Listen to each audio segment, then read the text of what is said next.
guys, welcome back to my channel. So today I'm back with another video. Today's another movie. Of course, you know, it's Lifetime. Like, Lifetime's where it's at right now for me. But yeah, so we're back with another one, part of the 7 Deadly Sins saga.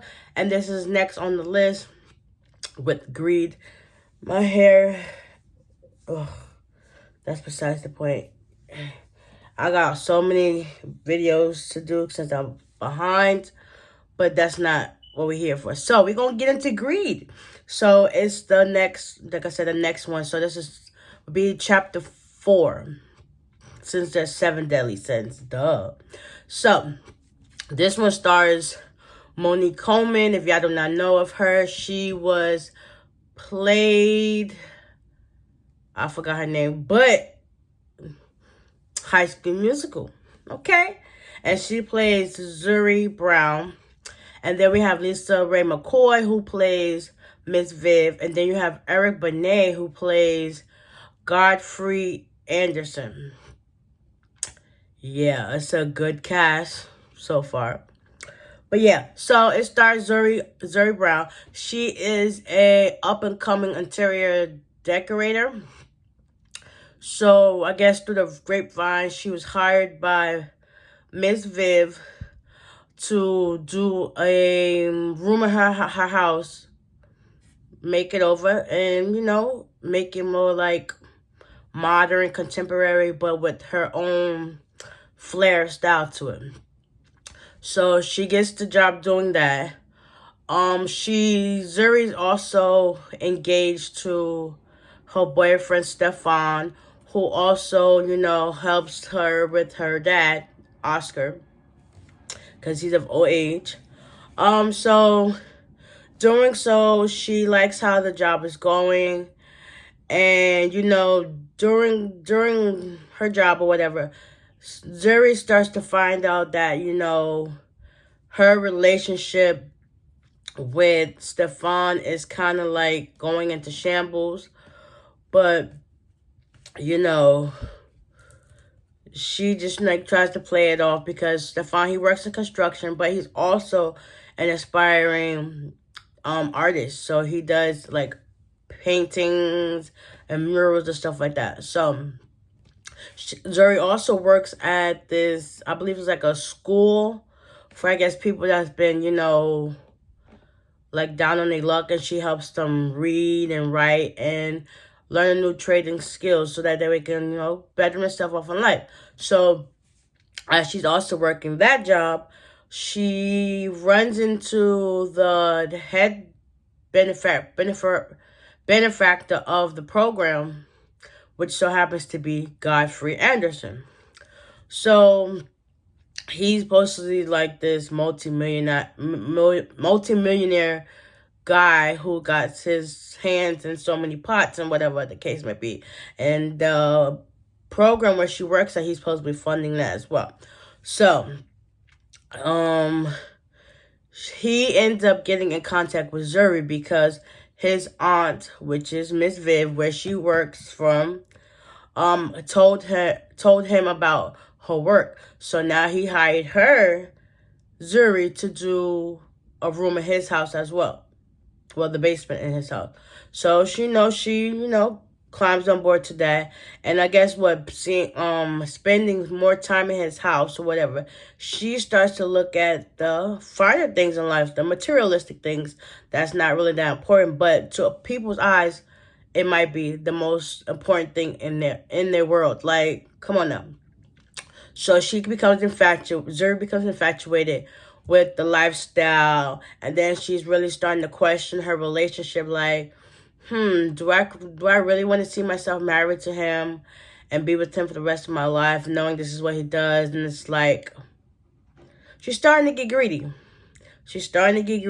Her traits are starting to come through, and it's like, okay, her friends and her family, Stefan, they started to notice.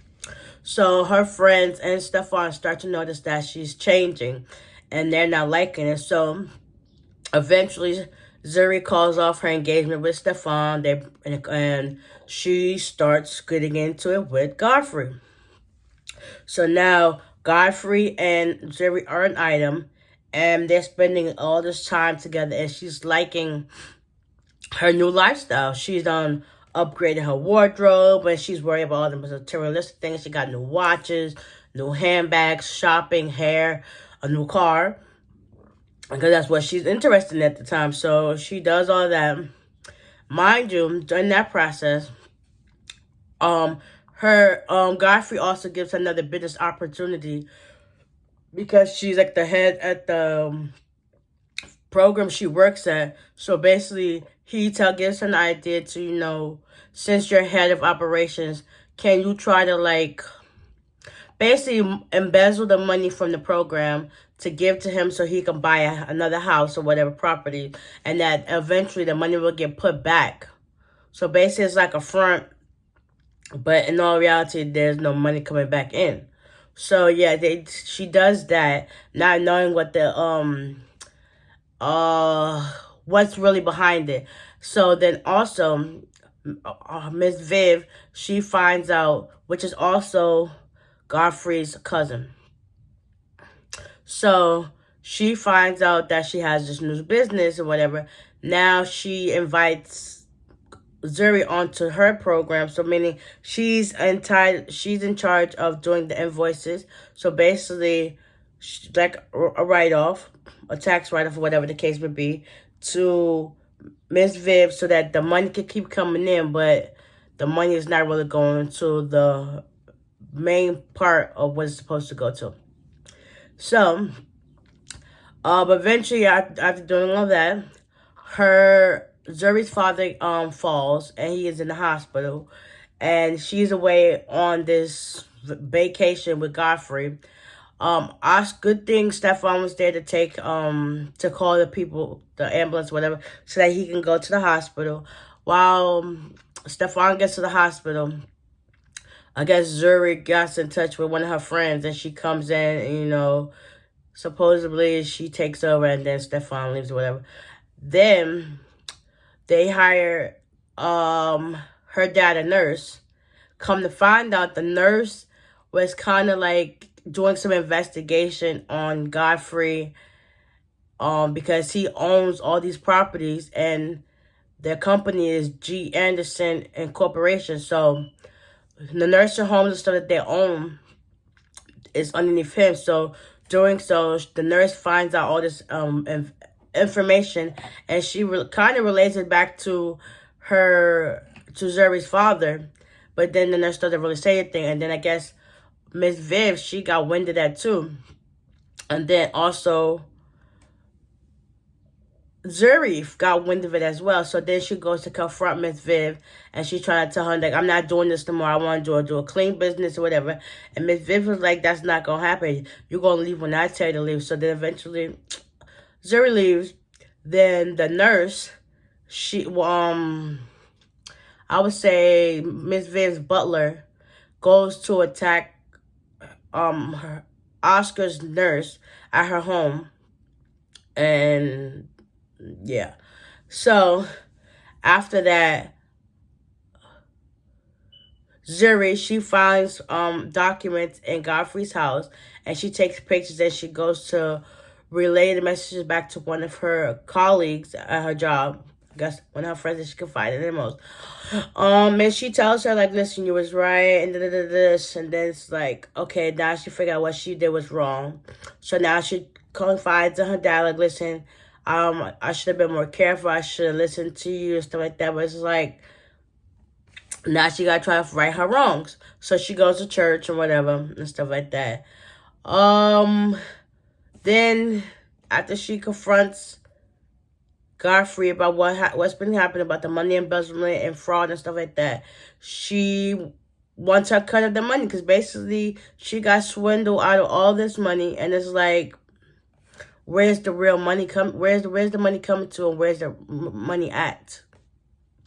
So yeah, eventually Viv, she finds out what Zuri was doing, because she ended up calling the cops and stuff like that. They kind of, in a way, I think Viv was tracking Zuri, because she met up with Godfrey so that she can get her money and her chain that she left at his place. And doing so, as she was about to leave, Viv pulled up to her car and, made her get out. She knocked both Zuri and Godfrey out. Then she basically took Zuri into the house and tried to set a fire to kill her. So basically, she